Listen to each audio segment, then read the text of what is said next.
Hi there, welcome to a special limited edition series that we're offering in the summer called Summer Matters. Let me tell you how this series works so you'll know when you see it what to expect.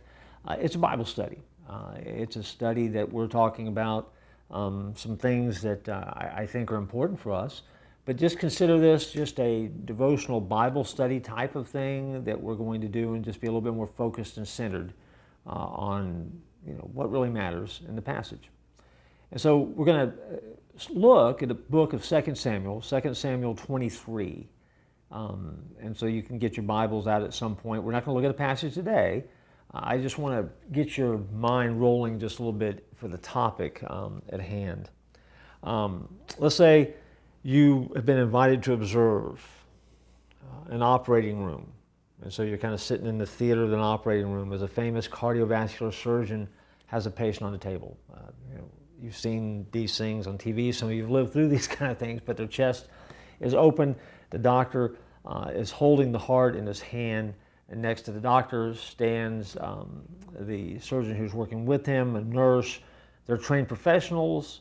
Every instrument is sterile, and they're ready at just the right moment to hand him what he needs to do, to put the heart back in the chest and make it work. You don't know any of their names, but you're glad that they're there. You're glad that the surgeon, when he is working, can look and make the call for what he wants and know that there's someone who is competent enough, trained enough, and skilled enough to be able to find it and hand it to him. If I am the surgeon and I say scalpel and you hand me a hammer, that's not going to be very good, right? You don't know them, but you appreciate what they do. Or how about the mechanic who has worked on the plane that you're getting ready to fly on in a couple of hours? You don't know who they are. You've never met them. You don't know their name. You're probably never going to meet them. But yet you're trusting that they did their job. Or let's keep it at the airport, or the person that's scanning your luggage as you get ready for a flight going into JFK in New York City. You hope they're doing their job. You hope they're paying attention. You hope that they're not just goofing off as they look at your luggage as it comes through that machine that kind of scans it to make sure that there's nothing that doesn't need to be there. How about the uniformed soldier that stands watch from midnight to 3 a.m. so the fellow soldiers that are sleeping there in a red zone can get some rest? Aren't you glad that that guy who's supposed to have the watch stays awake? And if you think about it, it's amazing. Think of all the nameless nobodies that have so much responsibility and an astounding amount of significance in your life every day.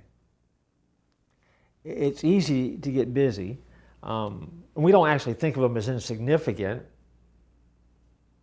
but the problem is we don't really think about them at all.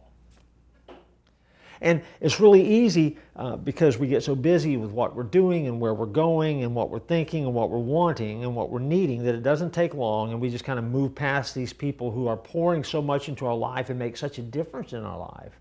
We look at them like they're a lamppost. We don't even pay attention to who they are.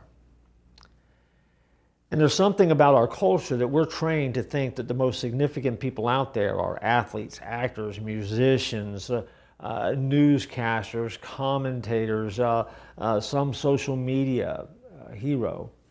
And they're the ones that we applaud. But believe it or not, they're not usually the most significant people out there. And so as we begin this Summer Matters series, I want to start with the question, who matters to you? And are you taking the time to appreciate the people that really do matter? Are you telling them that they matter? Are you thanking God for them? And do you slow down long enough to see how your life is better because of who they are? So as we begin this series called Summer Matters, I want to remind you that people matter. And they matter to you, and they matter to me, and our lives are better because of that. And we're going to go into 2 Samuel 23 in our next episode, and we're going to jump into that passage. I'm going to point out some things that you probably have heard before, but you're going to meet somebody that hasn't heard it, and then you can share it with them. How about that? Good deal? Thanks for watching. Hey, by the way, you matter. I'll join you again next time.